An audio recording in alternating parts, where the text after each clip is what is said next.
Hey, Team Tolerator, it's Natalie. And this month, for our final episode of the month, I am reposting an episode that we did with Amy Green Smith about the four fear responses. I felt like in these trying times, being able to have a reminder of the ways that our body responds to fear and how valid fear is as an emotion would be a really good way to prepare for what's ahead. When it comes to what's ahead, there are a lot of things that I'm scared about, and you'll probably hear them on future episodes as we continue to record throughout the year. However, there is one thing that I'm not scared about, and that is that I know I have a really great community of people who listen to the show and support my work, and that makes me feel so much better each day. The podcast isn't going anywhere. We will still be here fighting misogyny, calling out everyday misogyny, because it is through awareness of these small acts of misogyny we can truly do some global and national work. I hope everyone's taking care of themselves. I'm sending you all of my love and my thoughts, and I'll see you next week.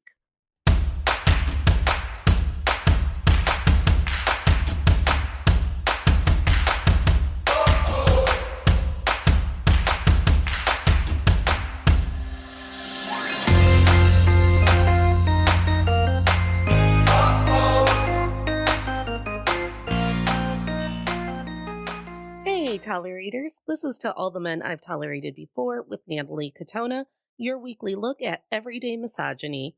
Today, my guest is Amy Green Smith, host of the Bold Faced Truth podcast. Amy is a life coach and hypnotherapist. I'm going to stumble over that. Syllables. Are you kidding? Her podcast is where she brings listeners together to talk shit about the things that matter. Today, she will be helping me dive into the different fear types and how they perpetuate the misogynistic cycles we live in. Thanks for being here, Amy. Hi, Nat. I'm excited to connect and talk about this stuff. I could talk about it all day. I'm excited. I'm excited that your entire show is based around talking shit. I love talking shit.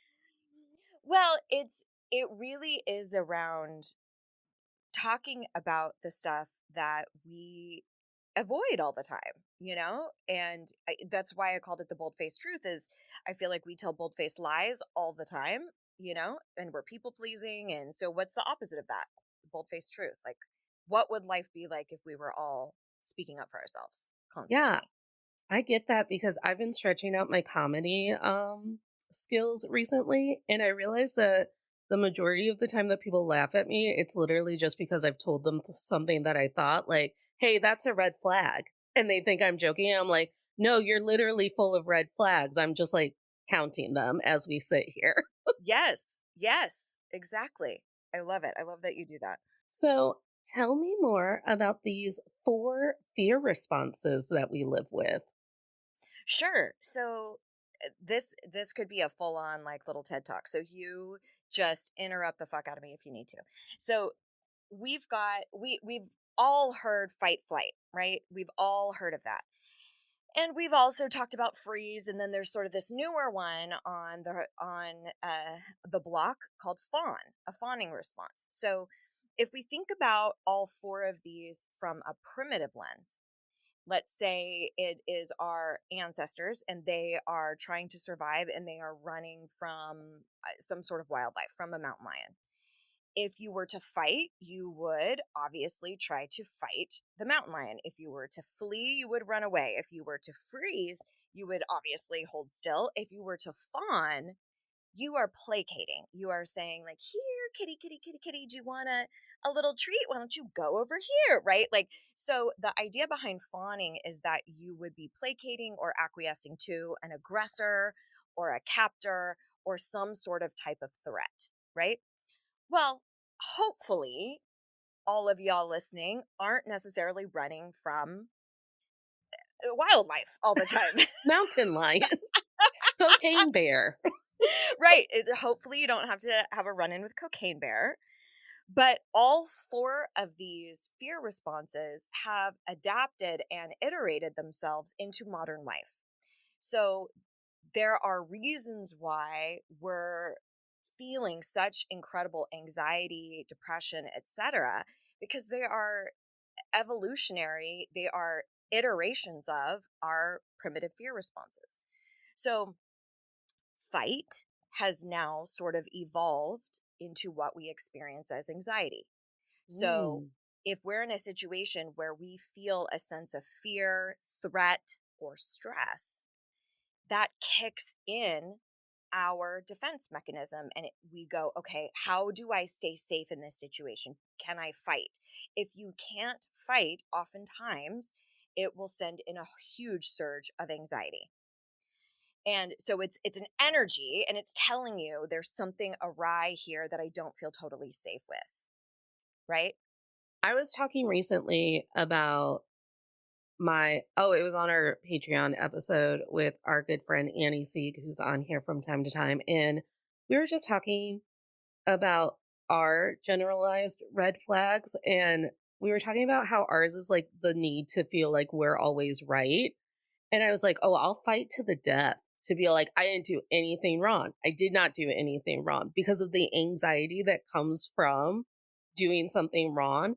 So I spend a lot, or I used to, therapy, everybody, but I used to spend so much emotional mental load, like pre scripting out arguments in my head. Like, oh, this person's going to hate me. So it's fine. I have like all of these receipts that make them a bad person, and I'll just be ready to quip them out if I need them. So I think it's so interesting how we've now started to categorize fight as more of a like feeling verbal component than literally like throwing hands. That's exactly right. So essentially that fight is internal now.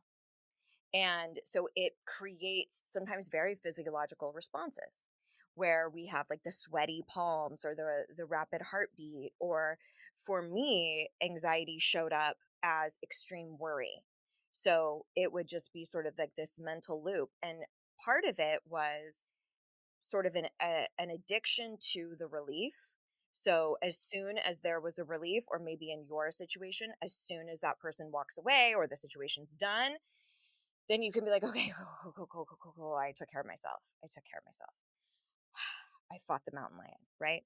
And I do think that it's different for different folks. I think there's a difference between a feeling of anxiety that's situational versus something that is that you've struggled with your entire life. And I think that needs to be treated by the appropriate practitioners. But one of the things that my friend and colleague Britt Frank talks about, and she speaks a lot about anxiety. She talks about how anxiety is genuinely just messaging, and that's how I feel about pretty much all emotion. If you're feeling a sense of guilt, overwhelm, stress, excitement, euphoria, bliss, whatever it happens to be, all of those things that we experience as humans, it is simply just messaging. It's just there to be like, bitch, I need you to pay attention. But we don't do that with anxiety. We go, holy shit, I got to get rid of this. Why am I feeling this way? We want to run. We're like, get me out of here. Instead of going, is being around this person a red flag or a pink flag? Is being around that's the baby red flag, right? That so or being around this situation or working in this environment or having to have this specific skill set or do these different things, we have to examine that anxiety to go, am I actually in fucking danger, or is this just new? Because a lot of times we will experience a fear response when something is just straight up new. It's not necessarily that danger is afoot, whether it be physical or emotional. We're just, we think that it's, I need to prepare, I need to fight, I need to flee. What we have to do is examine the situation and go, wait a minute, where is this fear coming from? What am I making up about this? What is the messaging, so that we can properly handle it, right? Because if it's something that is more like a chemical issue that you need rectified with medication, that's one thing. Or if it's, I haven't moved, I haven't physically moved my body in 2 weeks, I need to go and like get this out of my body. There's so many different remedies, but if we don't examine what actually caused this, then we just keep going, what's wrong with me? And I'm trying to run away from this symptom instead of seeing what the root cause is. When I was a teacher, I saw this played out not so much with fear, but with children and anger, where that they had already internalized that their anger was a negative quality and therefore was constantly going to get in trouble. And if I was an adult in the room and they were getting angry, they knew that I was the person who was about to like deal out a punishment. And it would floor kids when I would just look at them and go, "So, what is this about today?" And they're like, "Well, I have anger issues. Haven't you heard?" And I'm like, "Well, yeah. Okay." I was like, "We all saw Inside Out. All of the feelings matter and they all get to have a turn at the control board. If anger is yours today, we can get through it." And I feel like school is one of those places where like fear, anger, even sometimes sadness, because it's not a really great place in the curriculum map for a kid to have a meltdown all of a sudden, they get demonized. Sure. Because emotions are fucking inconvenient. They're fucking inconvenient. And if you as a teacher are dealing with somebody's meltdown, even though it's totally valid and there's lots of messaging there, our society goes, you're inconvenient for me. You're not keeping up with capitalism, with the patriarchy, with production. Shut that shit down unless you're making money. Now we have this new fear response. I call it silent anger that I see amongst some of my friends who have partners where all of a sudden, like, everything's fine until the misogynist in the room has felt a thing and now he's silently seething at us. And I'm like, that's a red flag. Silent anger is scarier to me than if he had just told us, "I need to walk away from you assholes," and walked away, because that's more coping than just sitting there thinking of all of the way. Because when I see it happen, my fear response is to go, "Oh, he's thinking of all of the ways to like remove us from the path, like the planet, because he's feeling shame." Yes. There's a great conversation that Brene was having around a lot of the social justice stuff that was happening around the time of George Floyd's murder. And she was talking about how there's a difference between being shamed and feeling shame. And this is such a perfect example. So what I would say to that individual, no matter who they are, is that is a indication of emotional immaturity. Either way, whether they went fight and stormed off and got really loud and combative, or they just silently didn't do anything and just stewed, or completely froze and didn't know what to do, or fawning has been sort of the modern iteration of that is people pleasing, right? So no matter what that person is embodying, if they are not able to understand what's happening for them emotionally. And we do a massive disservice to those who identify as male in our culture because we essentially tell them, shut off an entire part of who you are as soon as you hit like 12 years old. Then you zero feminine qualities. We don't want to see any of that bullshit. So, for a lot of men who are really incredibly deep feelers, they've been given zero resources on not only zero resources on how to use it, but then an extreme amount of demonizing if they don't quote be a man, right? So we've got all these. We do it to women too. We do it to everybody. We send all these mixed messages. But I think emotional intelligence. This is all about. The same concept of whether it's anger, whether it's guilt, what you were talking about earlier, like feeling a sense of guilt, that is a message and we have to unpack it and recognize, is this really the appropriate label? Like with guilt for example, a lot of times we will say things like I feel guilty or I feel bad when we've done nothing wrong, when we've done nothing wrong according to us, according to our own moral compass. So I have a very, very different belief system than my mom, for example. So if I speak up and say something that's really true for me in a really kind, loving way, but it's in direct opposition to what she believes, she's going to not agree with me, right? But that doesn't mean I need to feel bad or quote guilty. What I'm feeling, a more suitable moniker or label would be, I feel uncomfortable, I feel compassion, I feel concern, I feel obligated, I feel love, I feel empathy. I've been in situations like that where she's been in, like, my goodness, that's so difficult. So let's stop taking on the things that are not ours to take on, right? But all of this comes down to emotional intelligence. I mean, it really does. No, that's really helpful because when I am faced with a parent or an adult figure in my life who is going off the rails about anything and everything that I find to be just like a human right, we'll throw out healthcare. What's the term I'm looking for? Universal healthcare. And people want to look at me and then tell me my fear response is to just get so fucking confused that a person who I love doesn't believe that everyone deserves medicine. And I'm like, how is it that I'm the person who is like, well, no, I just think that if everyone gets COVID, everyone gets COVID medicine. I don't understand. And so that's my favorite response is to just truly get really confused and then try to grapple with like how that could be. Like it's a control thing where it's like, okay, well, let's take all of the list of reasons why this person might feel that way. And I find a lot of people, myself included, doing that in relationships where it's like you still have to convince yourself, like, even if they're mistreating me, or even if they believe things that I think are off the wall, or even if I'm getting abused, cheated on, or all of it. Now, my fair response is to be like, but this person gets to be in my life. And here are all of the reasons why. And here are all of the reasons why this person might be mistreating me. And it's so much energy. It's so much, and so much text messaging to other people in all caps. Like, this is what they said today. Right, right.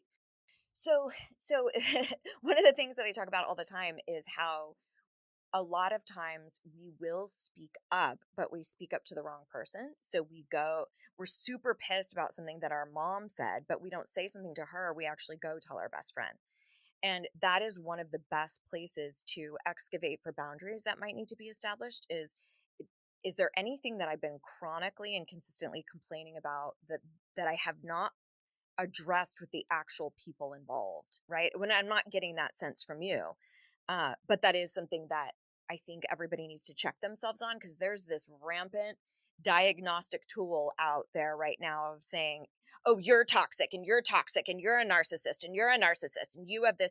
And it's like, are they, or have you just labeled them that and run the fuck away with a flight response, right? Let me just fucking run away and then I can just label you as toxic, not address any of the stuff that I really need to address, and then just make myself a perpetual victim and you the perpetual villain.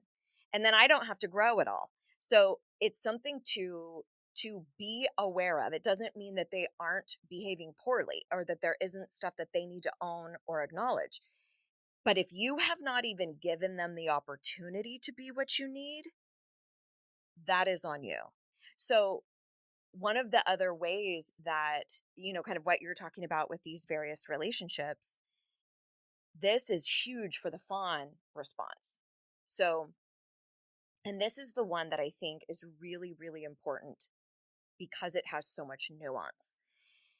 The modern iteration of the fawn response is people pleasing, is making sure that everybody else is okay so that I can be okay. So remember, if we're trying to placate that mountain lion going, here, kitty, kitty, kitty, kitty, we're doing the exact same thing now with fucking Audrey in accounting because we're afraid that she's going to write us up if we don't get our report in at the right time, right? So we placate and we people please to self-preserve.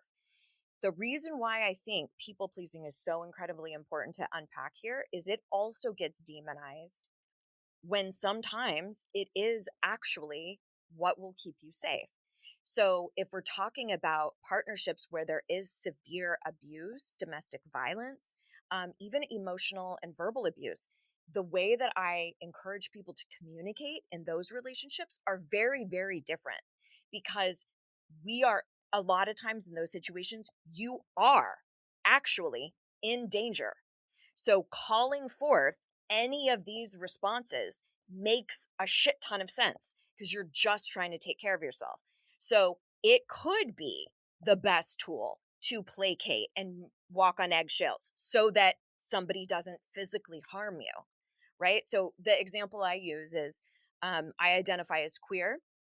Obviously, I feel very, very strongly about speaking up and having a voice and being open and honest about that stuff. However, if I'm in a situation where it's clearly not queer friendly and I could physically get hurt, that's probably not the time for me to get up on my soapbox and go off about trans rights, right? My efforts could probably be utilized in other ways more powerfully. So I think it's important that we recognize that it's not that people pleasing is always bad. We have to look for the nuance. I would say a majority of the time, however, we're not actually in danger. We simply just need to learn that we will survive speaking up for ourselves. We will survive if somebody doesn't like us. And Oh, it put that on a t-shirt. but it doesn't feel like that. No. And we've been made to not feel like that. I think of all of the ways that we've been made to feel like our survival is directly connected to how we're making the other people in the room feel. Like Yes. performance reviews at jobs, where it's one person's perspective on the work that you're doing and you're being put on trial. And all of a sudden it's like, well, if you really think that my work sucks, now that's the way that I get food or I pay rent or whatever. So Yes. now I have changed my behavior before in jobs just to meet a toxic employer's like ego needs. Like, okay, I will fawn Yes. to your ego. I Mhm. will be quiet when you need me to be quiet. I will be a workhorse when you need me to be a workhorse. And if someone points out that I'm being a little good workhorse and I'm working very hard, I will make sure to direct that all to you, my everyday inspiration. Right. Because here's the deal. Women, those who identify as women or femme presenting, especially if you have other marginalized identities, you have been the ones fighting the goddamn fights. It's been the queer individuals, it's been the black and brown folks, it's been the indigenous population, it's been the those with disabilities. They are the ones out there paving the fucking way. So if there are times when you have to tap out as like the beacon of truth to self-preserve, fucking do it. Right? But let's also not get it twisted about what we're doing. So, can we all be an Aaron Brockovich? Sure. Is there a cost to that? Absolutely. And that we don't all have to be the hero. What we do need to do though is analyze each of those situations. So for you, what you just shared, that was a very specific choice.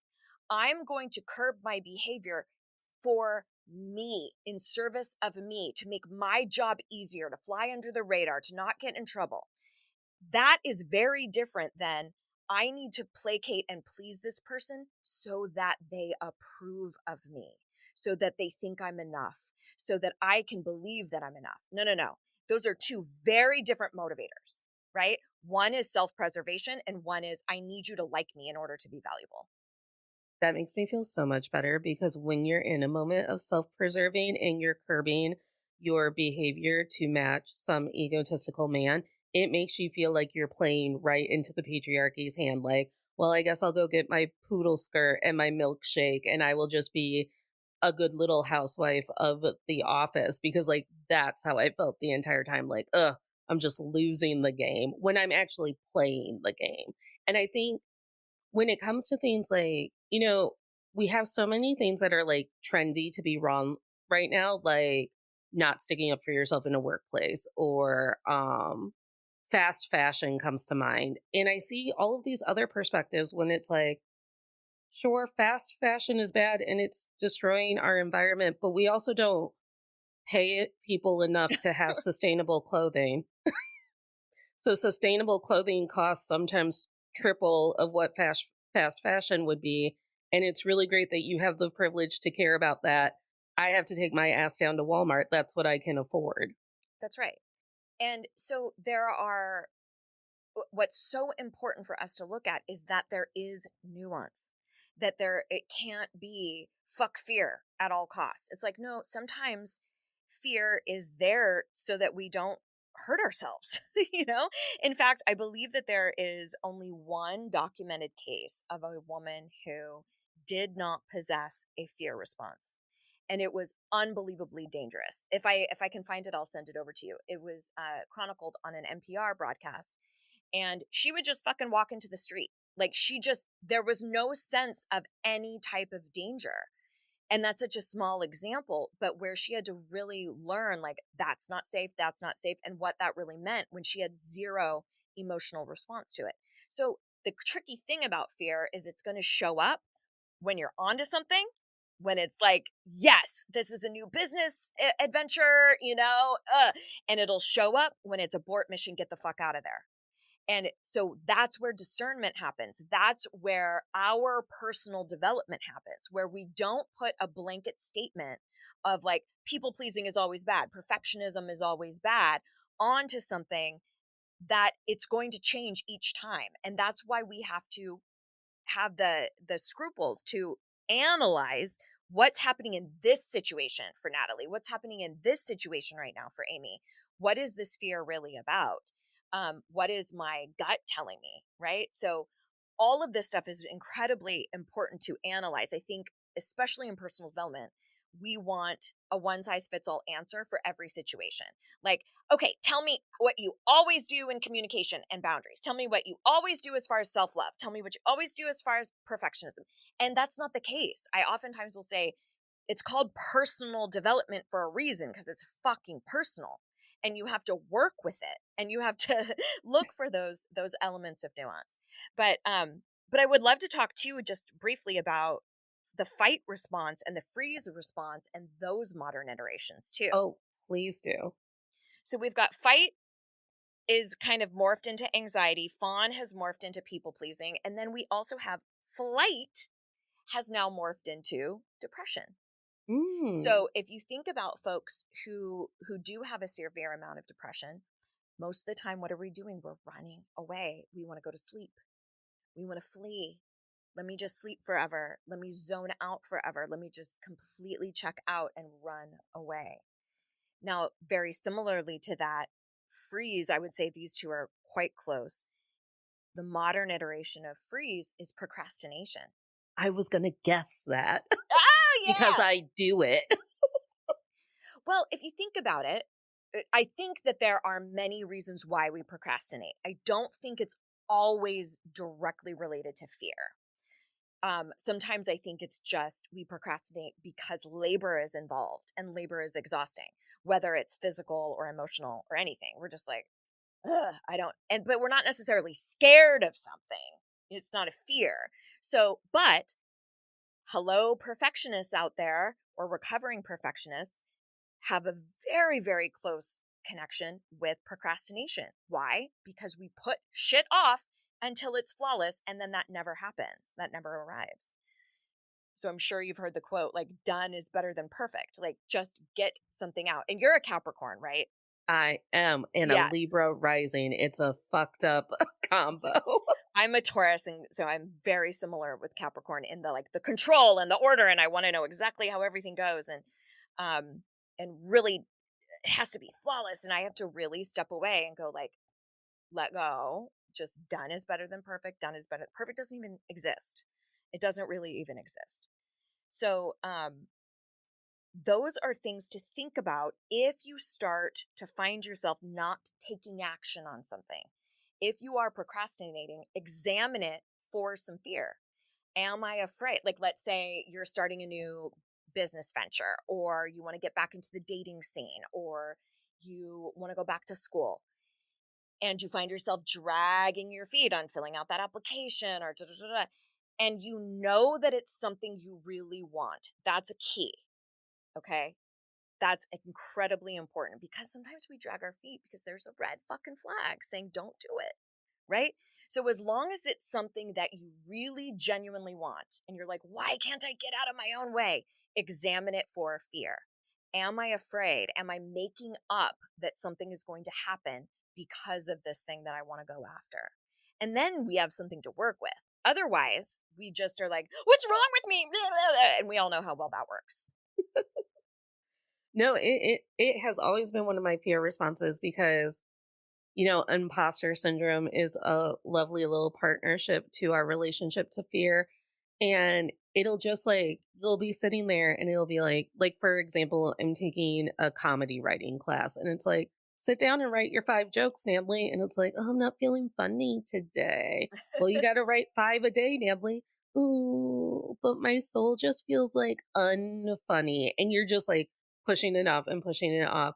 And I remember the first time that I made my teacher laugh, and then I just texted a bunch of people like, "I don't have to change my entire personality. It turns out that I am funny." Like, y'all, we get to believe it now. One guy told me. And it was a guy, so we know. Right. And it was like a teacher figure. So like it's someone working in comedy. Cuz isn't that always the thing? Is like we're always looking to these authority figures who probably didn't even want to be authority figures in our lives to be like, I'm good, right? Me? Good or am I bad? And I'll just go away if I'm bad. Well, and this is also, I'm so glad that you brought this up because I think this is also a social hierarchy that we see.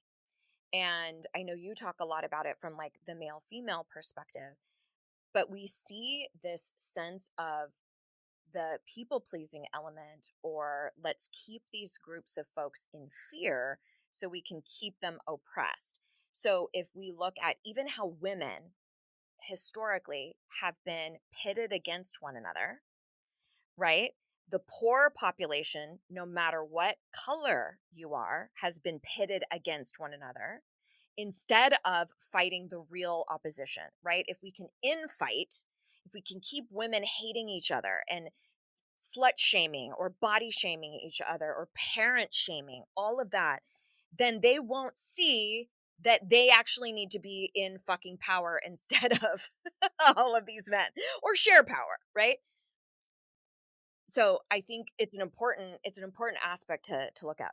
No, it's always fascinating to me to watch intergroup conflict and how that plays a part into what are we seeing in the news currently? What are we seeing in the media? Who aren't we seeing in the media and um in the news? Who's being denied rights right in front of us? And we're like, right now it's it's very interesting looking at how everyone is going to respond to drag bans and the trans community quickly and frighteningly so losing rights. And they know that if they uplift just a small group of privileged people within the LGBTQAI plus community, while also just like underhandedly like taking like first it starts with drag, then it's gender affirming care, then it's gay marriage, then it's interracial marriage, then it's arranged marriages sanctioned by some dude who believes he knows better, then it's one man can have 5 wives because it's helpful to him or what, and it just spirals. Meanwhile, what we're supposed to be worried about is that if we let gay people marry, then now you're going to want to marry your car and you're going to want to marry. And I'm like, it, it, but it hasn't escalated though. Like Right. that wasn't the thing. Also, I grew up in 90s and early 2000s TLC. They had an entire show dedicated to people who like wanted to marry a wall in Ireland and Yeah, those people were doing okay and it's none of our business. exactly. Exactly. Well, I could certainly go off on a tangent here, but I think it's important to recognize the inflicted societal fears that we have. So, for example, a huge one that is a product of misogynistic culture is how much fear we have with our bodies as women. We go, oh my gosh, fat phobia is I cannot have a body like X, Y, or Z, because that means I'm not accepted to the society and the culture.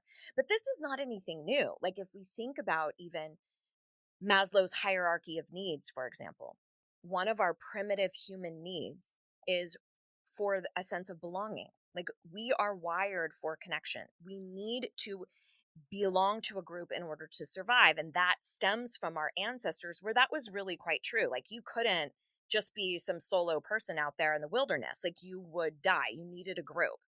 So we still have those fear elements present, but they're showing up in a different way of now I'm afraid of what if I'm in this size of a body? Or what if I'm this age and I'm not partnered, right? Like, because historically, men gave us our worth.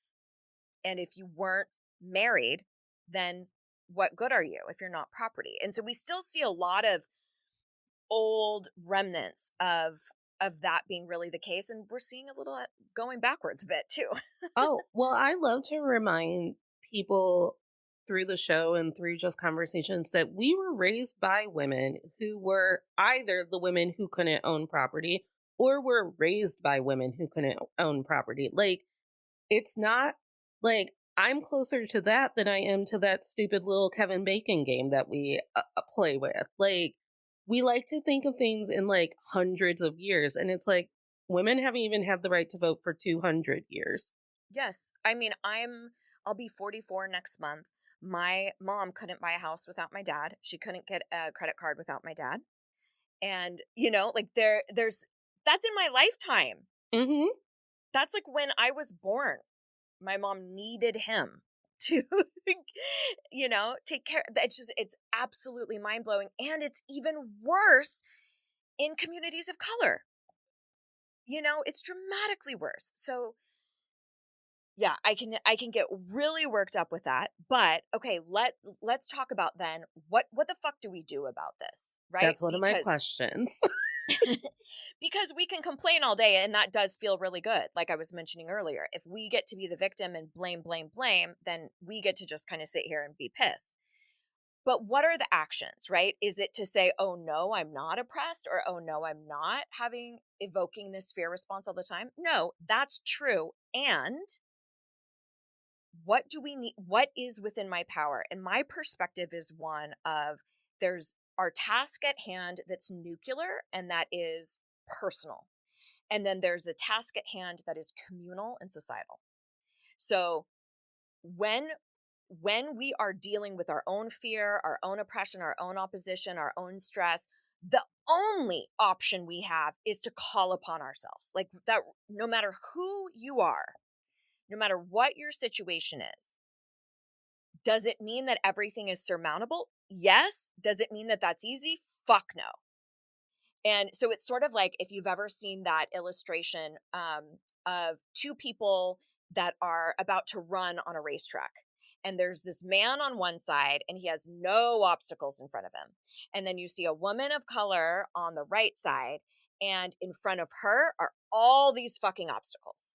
So culturally, what we have to do, societally, what we have to do is use our voices and use our vote and use our influence to get out there and remove those fucking obstacles, right? As a community, we need to remove those.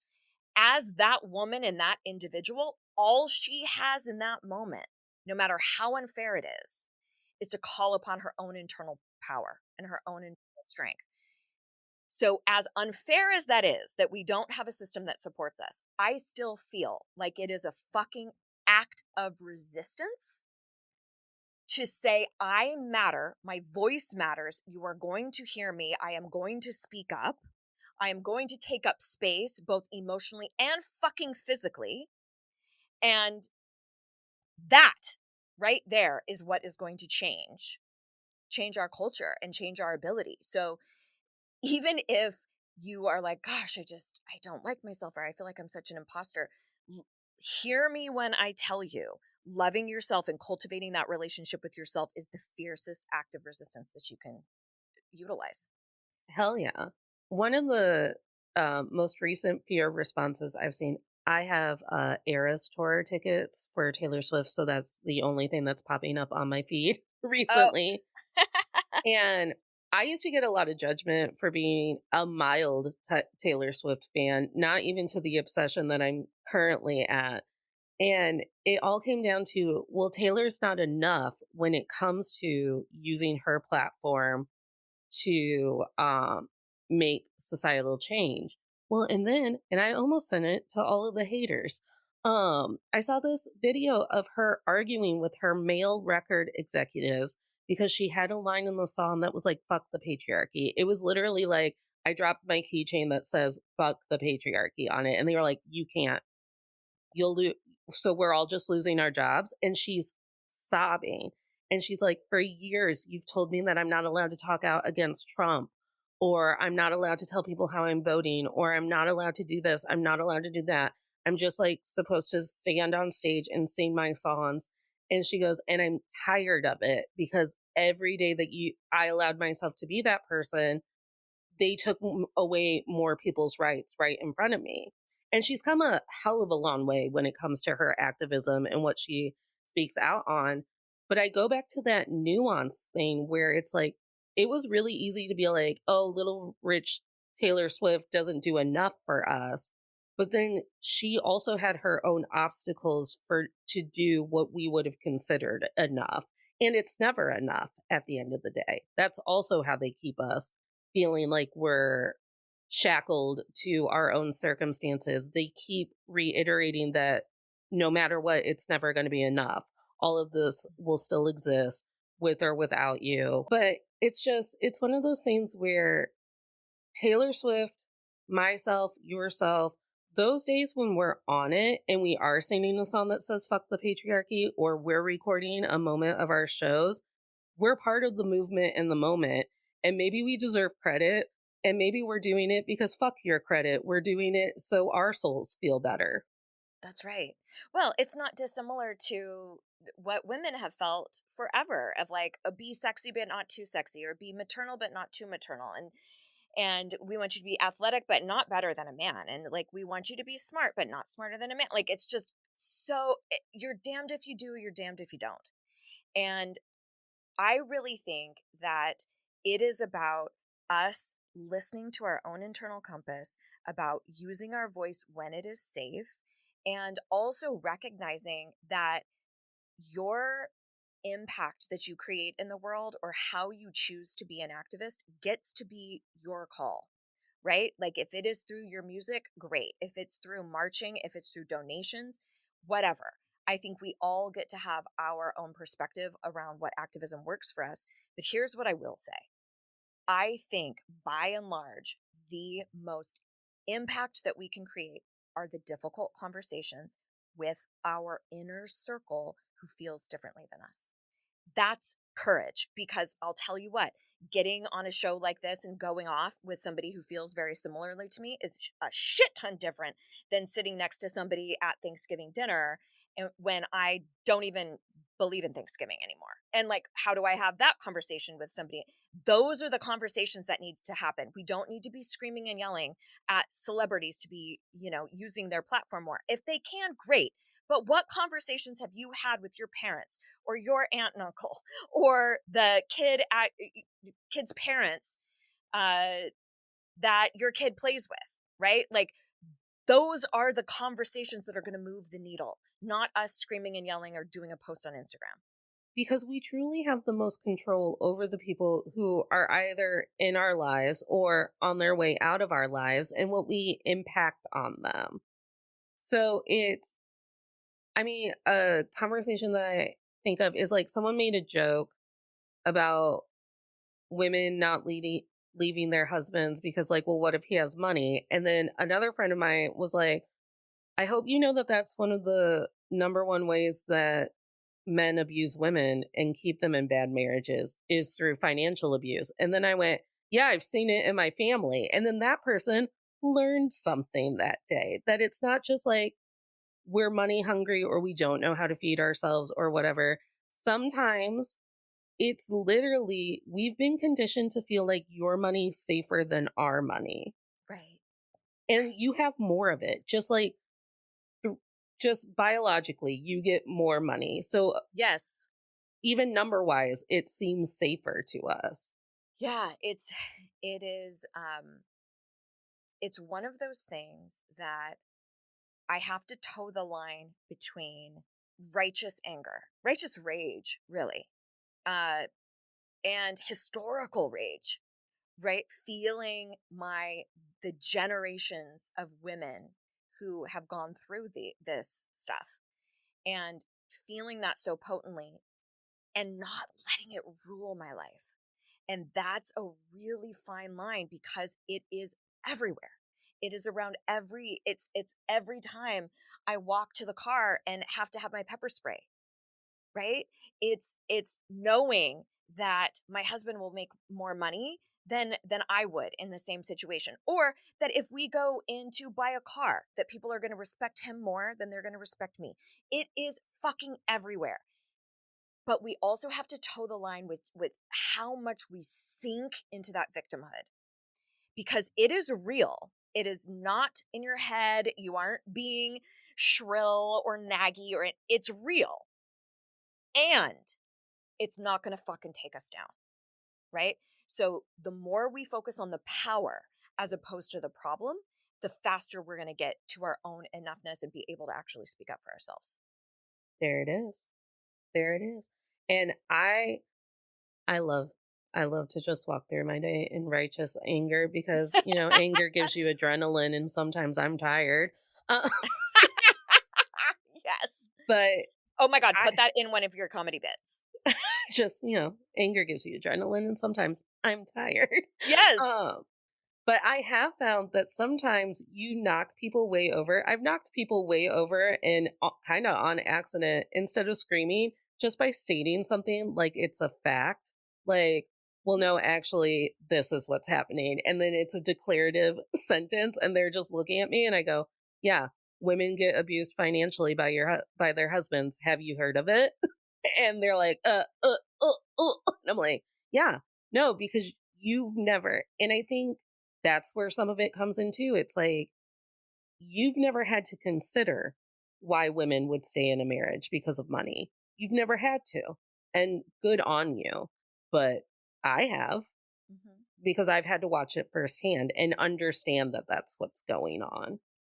I oftentimes I just come back to this as a statement of or sort of a method to live by is if there is a grouping of people, a body of people who I have some sort of similar identity, and they tell me that they've been experiencing pain in a way that I've never felt or never seen because I don't have the same identity. I just fucking believe them.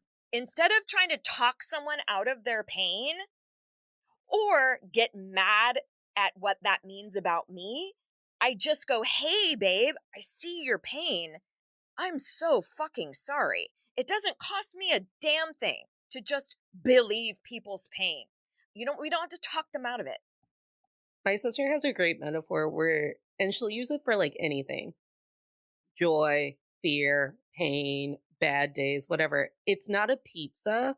Like if one person is like, I'm in pain today, that doesn't mean that there's like two slices of pain pizza left for you to eat that day.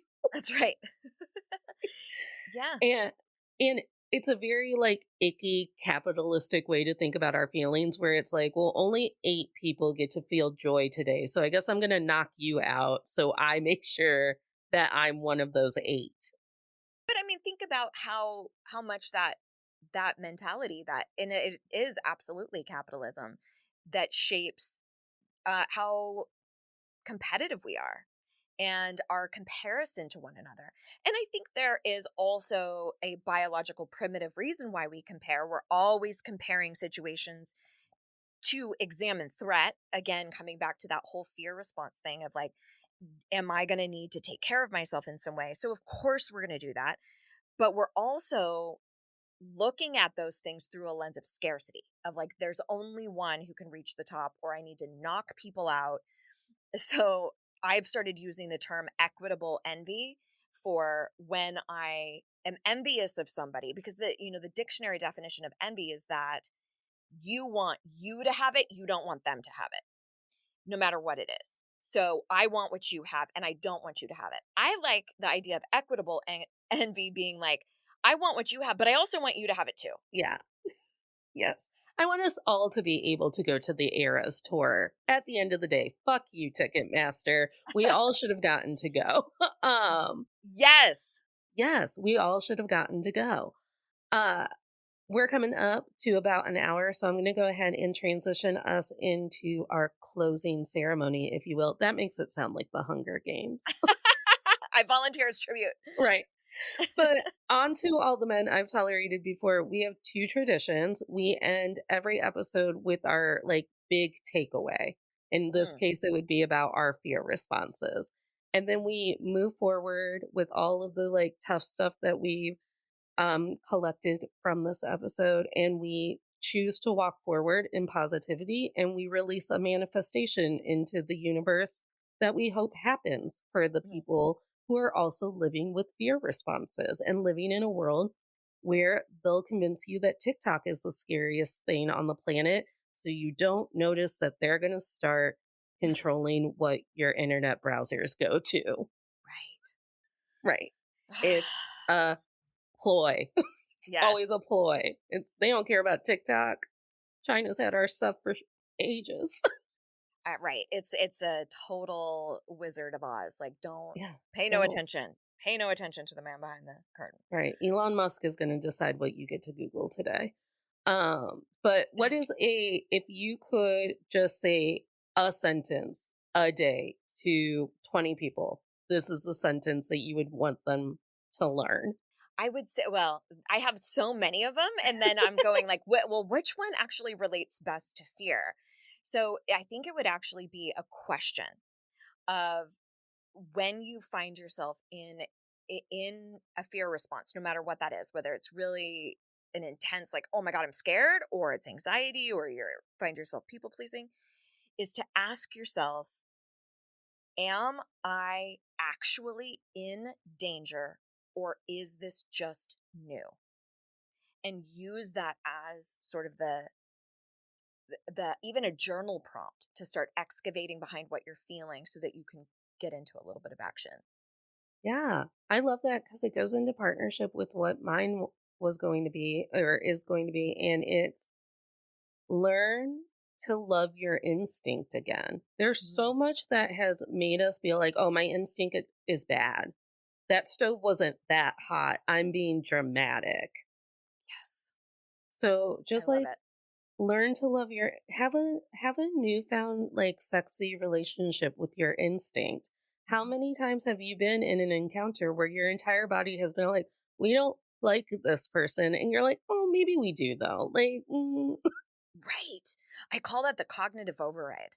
It's where like we get so into the logic and the reason and the rationale instead of the gut. We mhm. don't follow our intuition. We breed it out of ourselves. And I could not agree with you more. And I mean, think about even intuitive eating.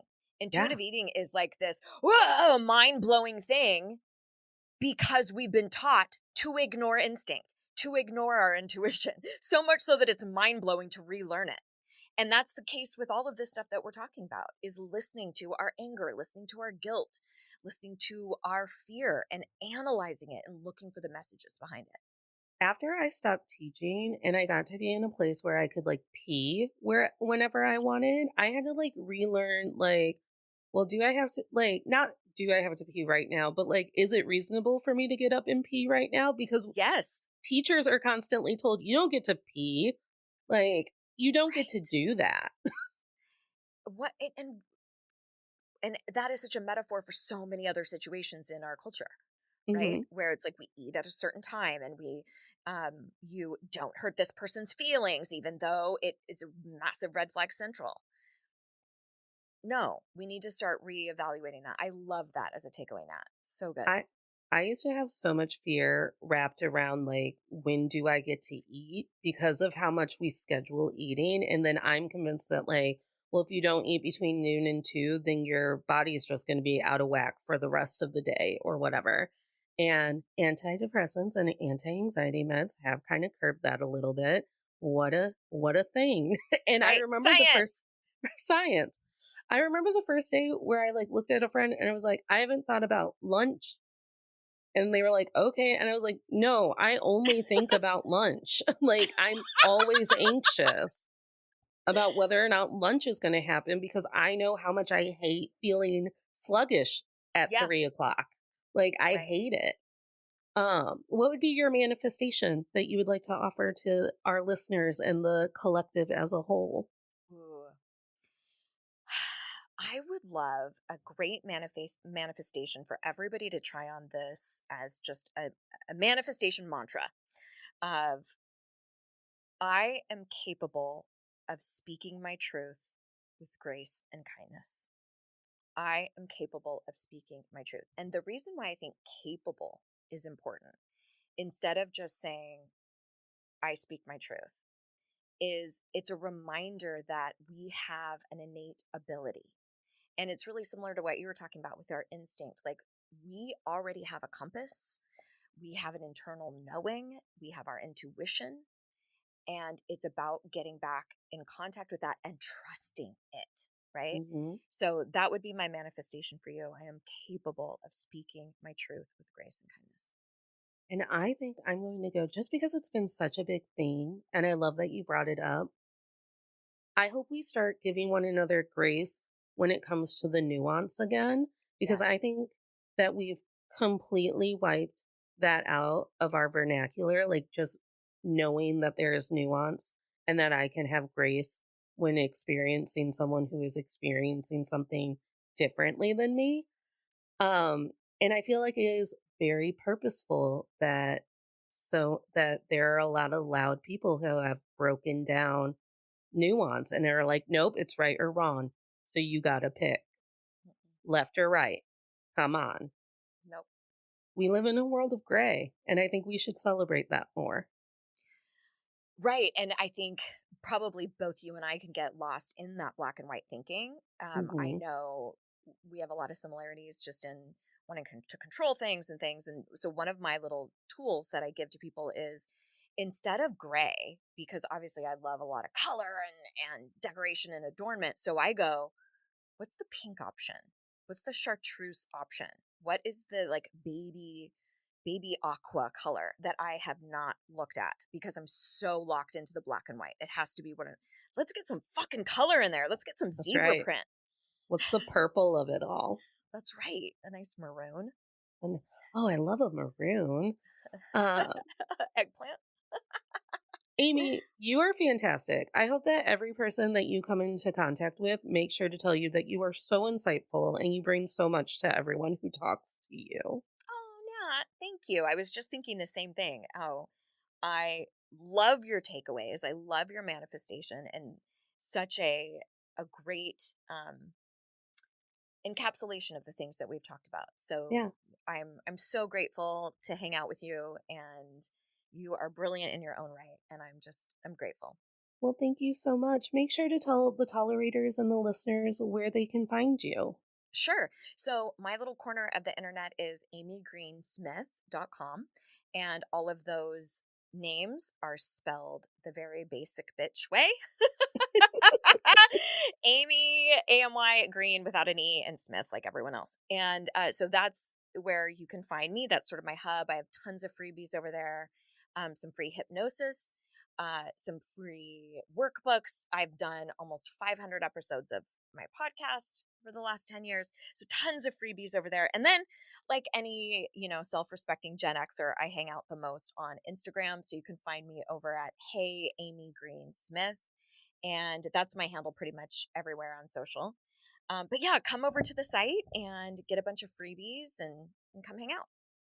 Go because Amy is like a style icon. I Oh, didn't tell you all that, but every time she logs on to talk about something work related, I'm like, your glasses look like a monarch butterfly, though. And I would like to voice that. thank you. I'll take it. I'll take it. um, and tolerators, you know the deal because I put a handy little commercial reminding you of all of our socials and the Patreon and all the ways to get at me with all of your needs. So thanks for being here. Thank you once more, Amy, for being our lovely guest. And remember, tolerators, you don't have to smile through anything you're tolerating, including a world that will hand you a fear while they instead secretly uplift a different thing that you should be afraid of. Smiles are for joy.